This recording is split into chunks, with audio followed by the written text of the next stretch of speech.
Rain pounded against the floor-to-ceiling windows of the Thompson estate in Northern California. Blake Thompson sat alone in his dimly lit living room, his 6-foot frame hunched over a leather photo album. The mansion's 10,000 square feet had never felt more empty. Today marked 6 months since Sarah's passing, and the silence was deafening. The living room, with its modern decor and neutral tones, remained exactly as Sarah had designed it. A half-empty whiskey glass sat on the coffee table, next to scattered photographs that Blake had been examining for hours. Each image showed Sarah's radiant smile, at the beach house in Malibu, during their ski trip to Aspen, at the charity gala where they'd first met 3 years ago. Blake's fingers traced the edge of a particular photo, taken just 2 weeks before the accident. Sarah wore her favorite blue dress, her blonde hair catching the sunset light as she laughed at something he'd said.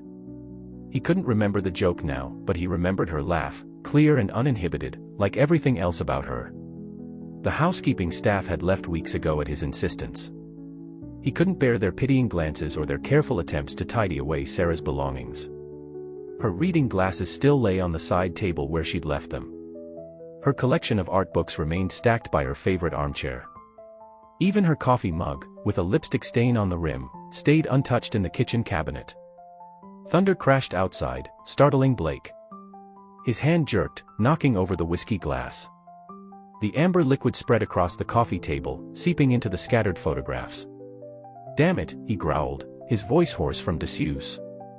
In his rush to save the photos, his trembling hands scattered more items across the floor. The sound of shattering glass echoed through the empty room as the whiskey tumbler hit the hardwood floor. Blake stared at the broken pieces, his chest tight with anger and grief. The mess before him seemed to mirror his internal state, scattered, broken, irreparable. Standing abruptly, Blake strode to the window. His reflection stared back at him, unshaven, hair unkempt, dark circles under his eyes.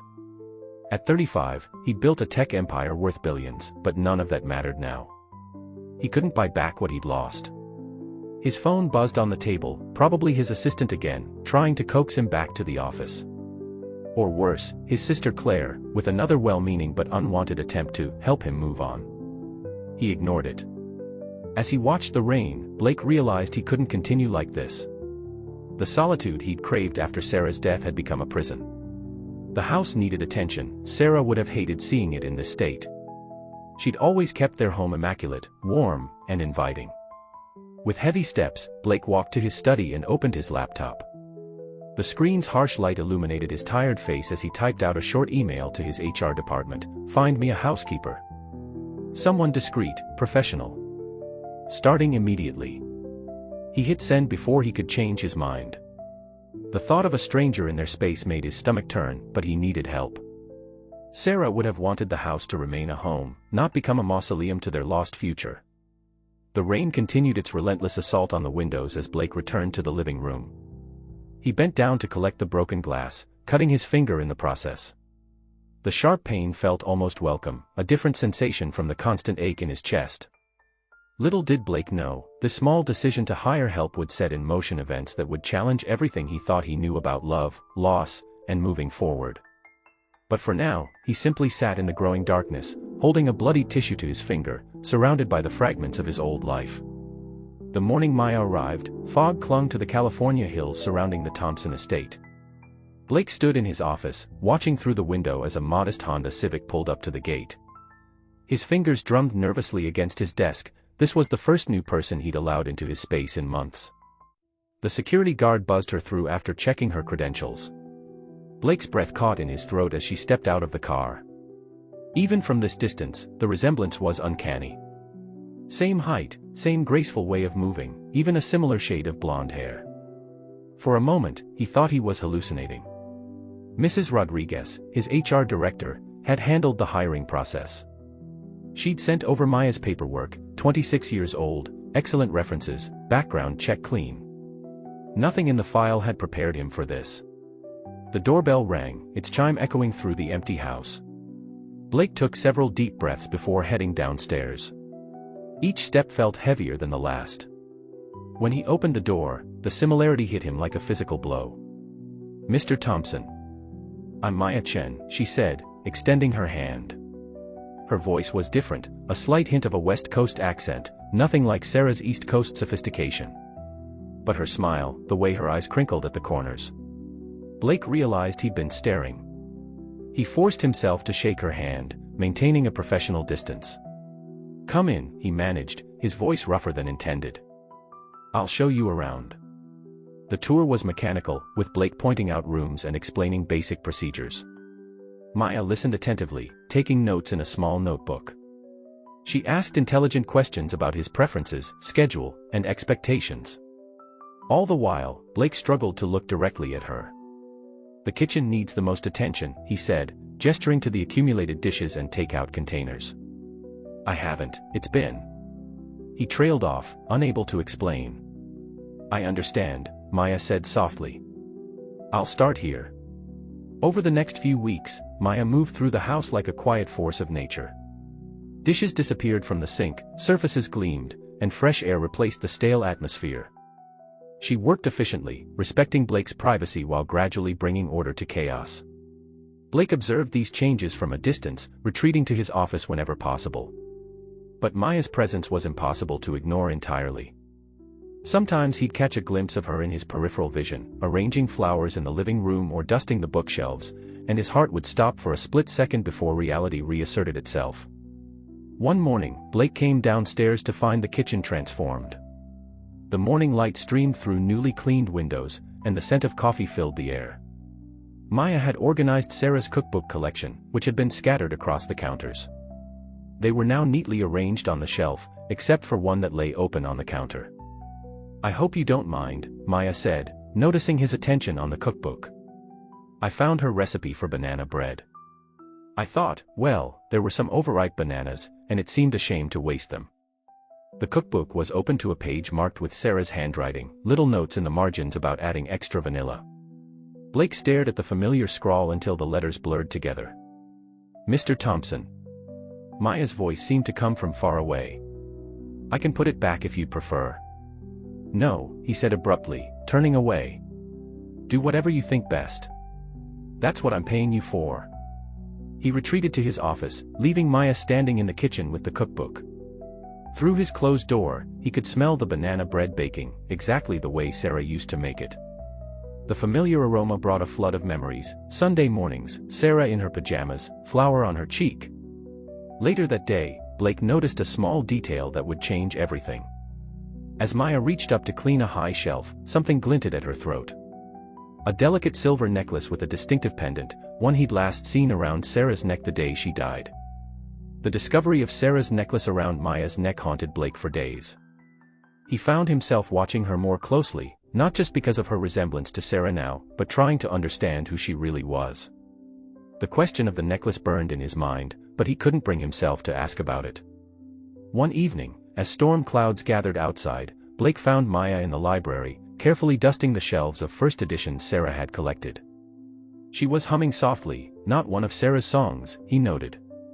Something different, melancholic.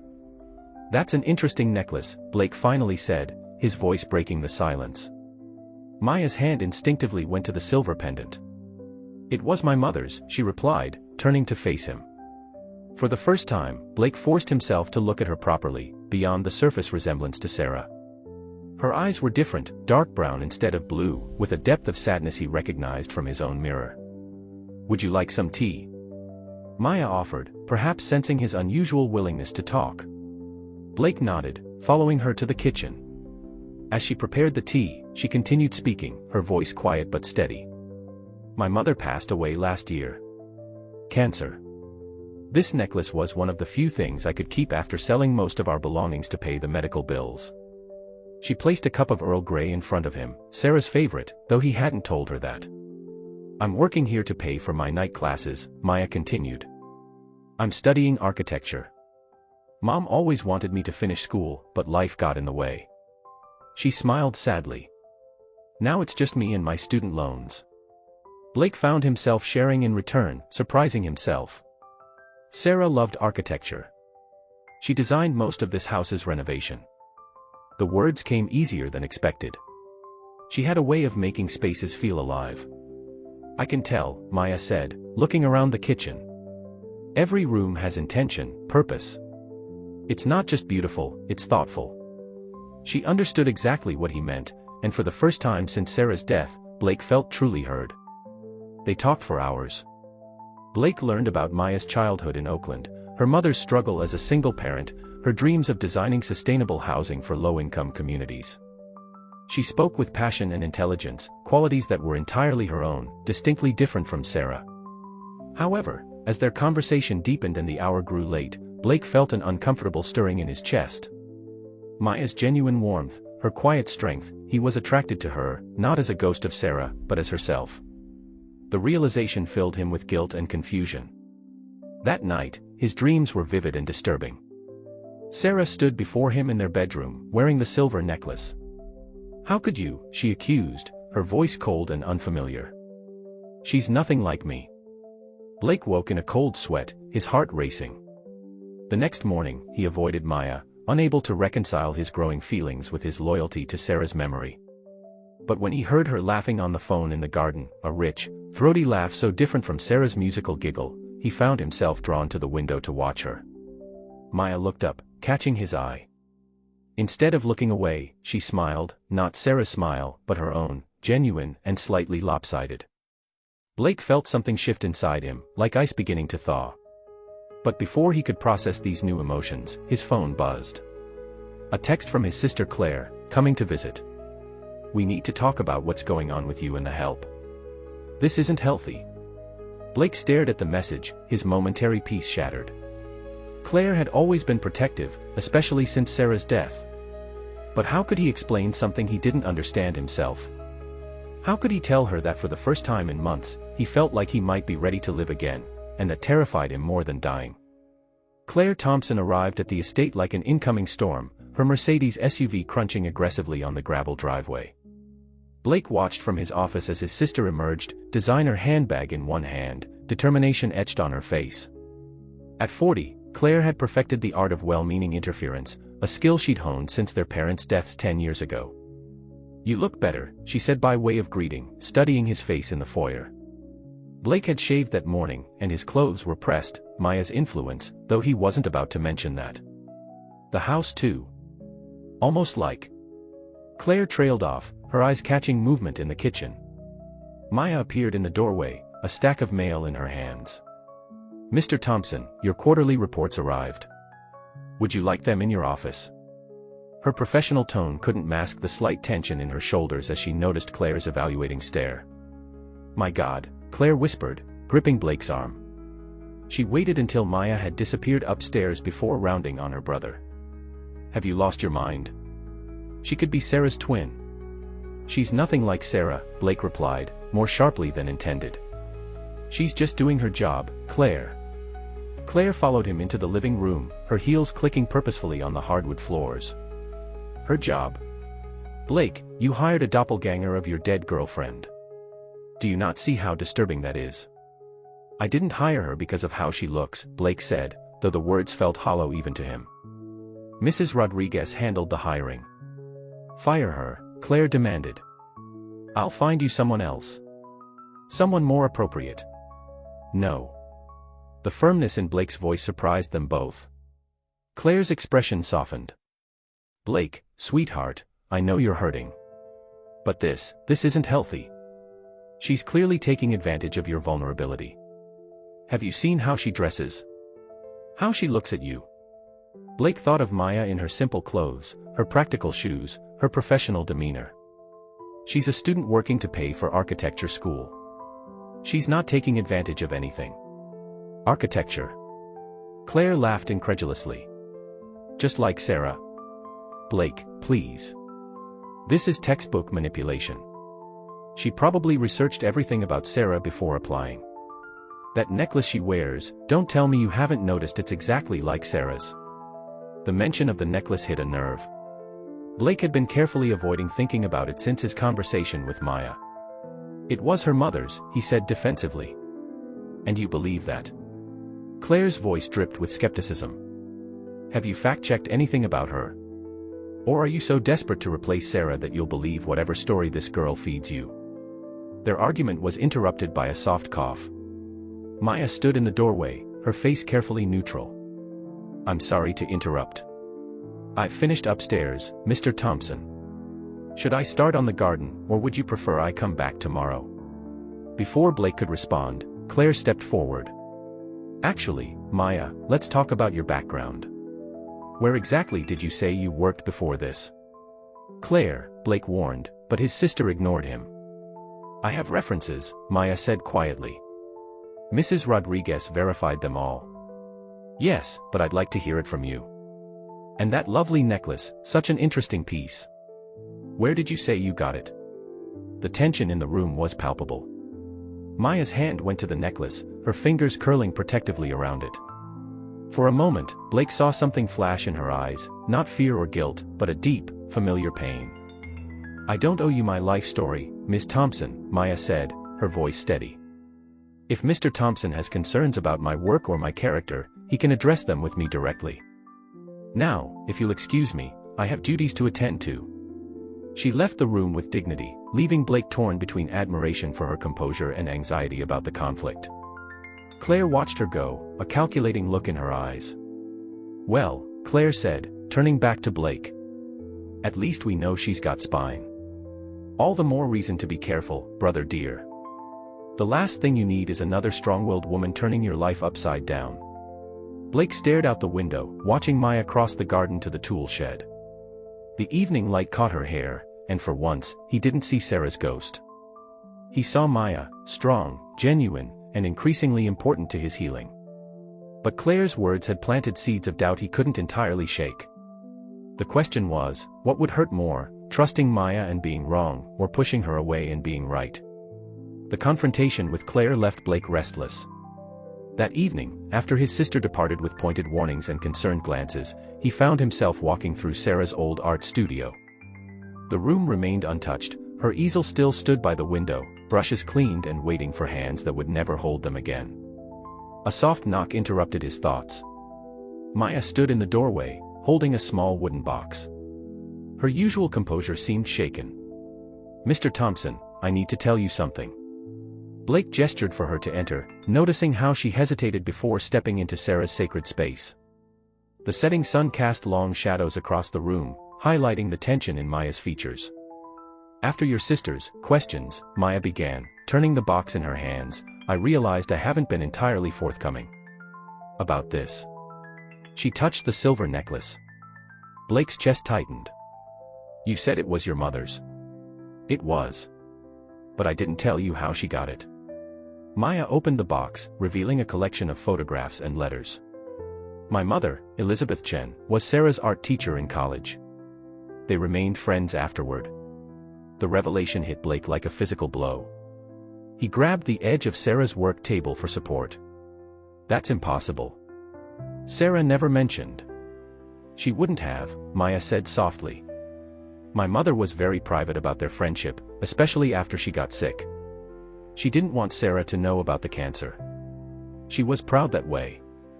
With trembling hands, Maya pulled out a photograph. It showed a younger Sarah, paint-splattered and laughing, with her arm around a petite Asian woman wearing the silver necklace. They stood in front of a gallery exhibition. Sarah gave my mother this necklace after her first successful show, Maya continued. Mom said it was a thank you gift for believing in her when no one else did. When Mom died, she left it to me. She said. Maya's voice caught. She said it would remind me that beauty can come from pain. Blake stared at the photograph, memories flooding back. Sarah had mentioned an influential teacher once, someone who'd pushed her to pursue art seriously. But she'd never used a name, and he'd never pressed for details. Did you know, he asked, his voice hoarse. When you applied for this job, did you know about me and Sarah? Maya shook her head emphatically. No. Mom never told me Sarah's last name. I knew she'd lost touch with her favorite student, but I didn't connect the dots until I saw Sarah's paintings here. Her style, it's so similar to what Mom taught. Blake picked up another photograph from the box. This one showed Sarah and Elizabeth at what appeared to be a cafe, both women bent over a sketchbook. The date on the back was just months before Sarah's death. They did stay in touch, he whispered. Sarah must have known your mother was sick. She did, Maya confirmed. I found this after Mom passed. She handed him a letter, Sarah's familiar handwriting flowing across the page. It was dated 2 weeks before the accident. The letter spoke of Elizabeth's strength, her impact on Sarah's life, and a promise to watch over your brilliant daughter if anything happened. Sarah had known about Maya all along. The irony struck Blake with brutal force. Sarah had died before she could fulfill her promise to Elizabeth, yet here was Maya, in their home, watching over him instead. "I should have told you sooner," Maya said, moving toward the door. "I understand if you want me to leave." "Wait," Blake called out, still holding the letter. A question formed in his mind, one he wasn't sure he wanted answered. "The day you interviewed, did Mrs. Rodriguez show you a picture of Sarah?" "No," Maya replied. "She never mentioned her. I didn't even see a photo until my first day here."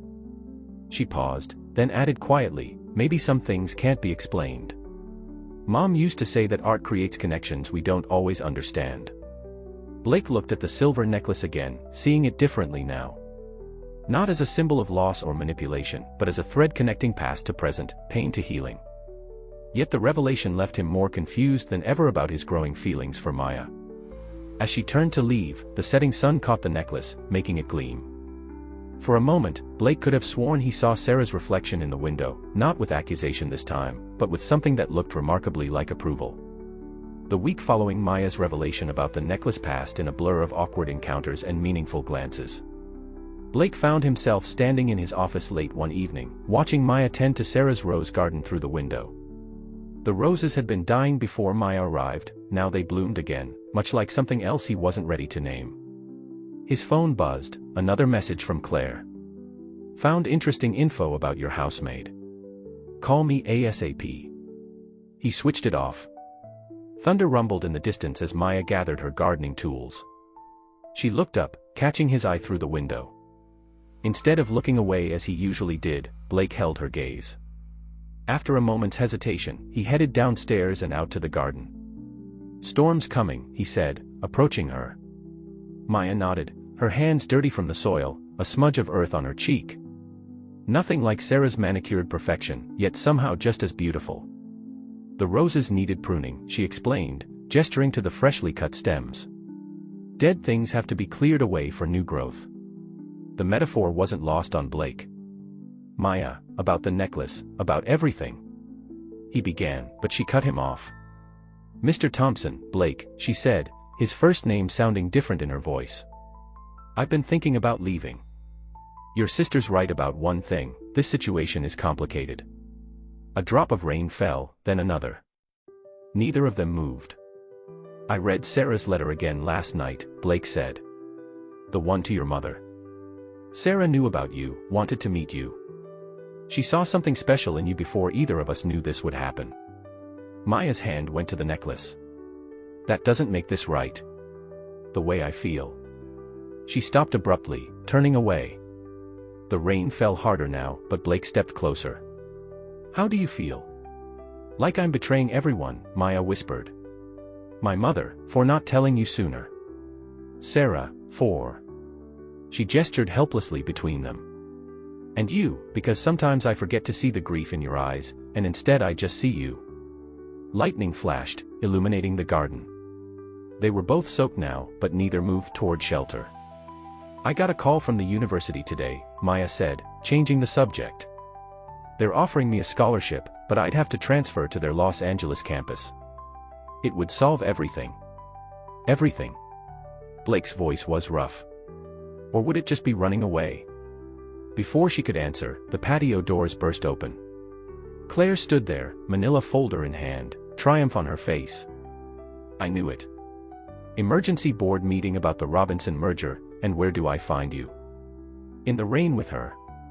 She strode toward them, heels sinking into the wet grass. "I did some digging. Did you know your precious architecture student dropped out last semester? Couldn't pay tuition after burning through her mother's insurance money. Very convenient timing to show up here, wouldn't you say?" Maya flinched as if struck. "That's private information." "Nothing's private when my brother's being taken advantage of," Claire snapped. "What was your plan? Seduce the grieving millionaire? You even got the look right, did you style yourself after Sarah's photos?" "Claire, stop," Blake commanded, but his sister was relentless. She's not even enrolled this semester, Blake. Everything she told you is a lie. I withdrew because I couldn't afford it, Maya said quietly. I've been saving from this job, trying to re-enroll. The LA scholarship would let me finish my degree, but I never. Never what? Claire demanded. Never meant to fall for my brother. Never meant to get caught. The rain poured now, matching the intensity of the moment. Blake looked between them, his sister, protecting him the only way she knew how, and Maya, who brought his house and his heart back to life. The board meeting, he said finally. Is it about the Robinson merger falling apart?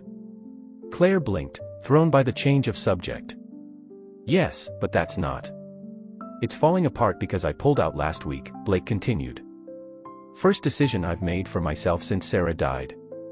Maya helped me see that I was hiding behind work, behind grief, behind everything except what I actually wanted. He turned to Maya, who stood silent in the rain. The LA scholarship, take it if it's what you want. But don't take it because you think you're betraying someone, or because my sister did a background check. Sarah knew who you were, Maya. Maybe she knew who you'd be for me, too. Claire made a disgusted sound. This is exactly what she wants, Blake. She's manipulating your feelings for Sarah. No, Blake said firmly. She's helping me remember how to feel anything at all. He held out his hand to Maya. Stay. Not as my housekeeper. Not as anyone's replacement. Just, stay. The rain continued to fall as Maya looked at his extended hand, the weight of the silver necklace heavy against her throat, the weight of the moment heavy in her heart. The annual Thompson Technology Gala arrived 3 weeks after the garden confrontation. Blake adjusted his bow tie in the mirror, aware of how different he looked from the broken men who'd hired Maya months ago. The event space of the Fairmont Hotel glittered with San Francisco's tech elite, but his eyes kept finding Maya across the crowded room. She wore a simple black dress, nothing like Sarah's usual glamorous gowns. Her hair was pulled back, the silver necklace catching the light. She stood near a painting, discussing architectural theory with a senior developer, looking completely at ease despite the whispers that followed her. She cleans your house and now she's at the gala. Blake overheard one board member mutter to another. Thompson's lost his mind since Sarah died. Claire materialized at his elbow, champagne in hand. It's not too late to send her home, Blake. People are talking. Let them talk, Blake replied, watching Maya laugh at something the developer said. Her laugh was free, genuine, so different from the forced social laughter around them. She's wearing Sarah's necklace to our company's biggest event, Claire hissed. Do you have any idea how that looks? It's not Sarah's necklace anymore, Blake said firmly. You read the letter yourself. Claire's perfectly manicured nails tightened around her champagne flute. A convenient letter that proves nothing except that Sarah knew her art teacher. Everything else is just Maya's word. Before Blake could respond, Timothy Robinson, the merger partner he'd rejected, appeared. Blake. Quite a different date from last year's gala. His voice carried just far enough to draw attention. Although, the resemblance is remarkable. Tell me, does she clean up as well as she cleans house? Something snapped in Blake. But before he could respond, Maya was there, her presence calm but commanding. Mr. Robinson, she said smoothly, I heard about the merger falling through. Speaking of remarkable resemblances, I couldn't help but notice your new development plans look surprisingly similar to Blake's original designs from last year. Robinson's face reddened. I don't know what you're implying. I'm not implying anything, Maya continued. I just find architecture fascinating, all those little details that most people miss. Blake showed me both proposals. The similarities are, what's the word? Remarkable. Robinson retreated, leaving Claire staring at Maya with newfound wariness. That was either very clever or very dangerous, she warned. It was true, Maya replied simply. I did see the proposals. The plagiarism was obvious. Blake felt pride and concern battle in his chest. Maya had just defended him and his company, but she'd also made a powerful enemy. Robinson's influence in the tech world was considerable. I need some air, Maya said quietly, heading toward the terrace. Blake moved to follow, but Claire grabbed his arm. Don't you dare go after her, Claire warned. You've already caused enough scandal tonight. Scandal? Blake pulled his arm free. The only scandal here is how quickly everyone's forgotten that Sarah wanted her art to mean something. She didn't care about galas or mergers. She cared about truth and beauty and... He stopped, realizing something. And that's exactly what Maya fights for too. Oh, spare me the romantic parallels, Claire scoffed. She's a college dropout playing dress-up in Sarah's world. No, Blake said firmly. She's herself. Faded, and Maya's departure became just another whispered story in Silicon Valley's endless gossip mill. On what would have been Sarah's birthday, Blake found himself driving to the cemetery. The November air was crisp, leaves crunching under his feet as he approached her grave. He hadn't been here since before Maya entered his life. I brought something, he said to the headstone, pulling out Sarah's diary, found in a box of her things he'd finally had the courage to open. I think you've been trying to tell me something all along. The diary's final entries told a story he hadn't known: Sarah's friendship with Elizabeth Chen, her secret visits to Maya's mother during her cancer treatment, her dreams for the art center. But it was the last entry, dated the day before her accident, that changed everything. Met Maya today, finally. Elizabeth's daughter has her mother's spirit, that rare ability to see beauty in broken things. She doesn't know I know Blake, doesn't know any of our plans. But watching her sketch in the cafe, talking about sustainable architecture and community spaces, I saw something remarkable. She has the same light I fell in love with in Blake, that passion to build something meaningful. If anything happens to me, morbid thought, I hope they meet. Not because they'd be perfect for each other, though they might, but because they both understand that love isn't about replacing what's lost, it's about building something new from the foundations that remain. Blake's hand shook as he read the final lines. Elizabeth gave Maya her favorite necklace today, my old one, from our gallery days. A perfect circle, connecting all of us in ways we don't yet understand. Life is funny that way. His phone buzzed. Claire, probably worried about his absence from the office. Instead, he found an email from Elizabeth Chen's old gallery. Subject: Time Capsule Discovery. The gallery was being renovated. Workers had found a sealed box behind a wall panel, dated to be opened on this exact day, Sarah's birthday. Inside, detailed plans for the art center, a letter from Sarah explaining everything, and photographs proving the timeline of her friendship with Elizabeth. Blake's vision blurred. Every accusation against Maya, every carefully constructed doubt, crumbled in the face of this concrete evidence. Sarah hadn't just known Maya, she'd envisioned a future that somehow, impossibly, had come to pass. Without thinking, he drove to the gallery. The renovations were extensive, but he recognized the bones of the space from Sarah's letters. Near the entrance, a worker handed him another envelope from the time capsule. Inside was a note in Sarah's handwriting. Blake, if you're reading this, either our surprise worked perfectly, in which case, surprise, or something happened and you found this later. Either way, remember, love isn't a betrayal of the past, it's a promise to the future. The art center was never just my dream. It was a bridge between what was and what could be. All my love, Sarah. His phone buzzed again. This time, a news alert: rising architect Maya Chen wins LA design competition with innovative community art space concept. The article included a photo. Maya stood before her winning design, the silver necklace catching the light. Her smile wasn't Sarah's smile, it was entirely her own, bright with achievement and tinged with something that looked like healing. Before he could second-guess himself, Blake dialed Claire's number. The art center, he said when she answered. Sarah's original plans. We're building it. Blake, Claire began, but he cut her off. No more interference, Claire. I have proof of everything: Sarah's diary, the time capsule, all of it. Maya was telling the truth. And it's time we all stopped being afraid of living. Silence, then a soft sigh. I kept something from you, Claire admitted. Maya sent back the necklace last week, with a letter explaining its history. I had it authenticated. The inscription, the dates, everything matches Sarah's story. Where is it now? My desk drawer. Blake. I'm sorry. I was so focused on protecting you from pain, I didn't see I was keeping you from healing. Blake looked around the gallery space, Sarah's final gift, a place where broken things could become beautiful again. Send me Maya's LA address, he said quietly. And Claire? have the necklace courier delivered to her office. It's time for all of us to stop living in fear of ghosts. As he walked through the empty gallery, Blake could almost hear Sarah's laugh echoing off the walls, not a haunting sound anymore, but a blessing. Sometimes love doesn't end with goodbye. Sometimes it simply changes form, building new beauty from old foundations.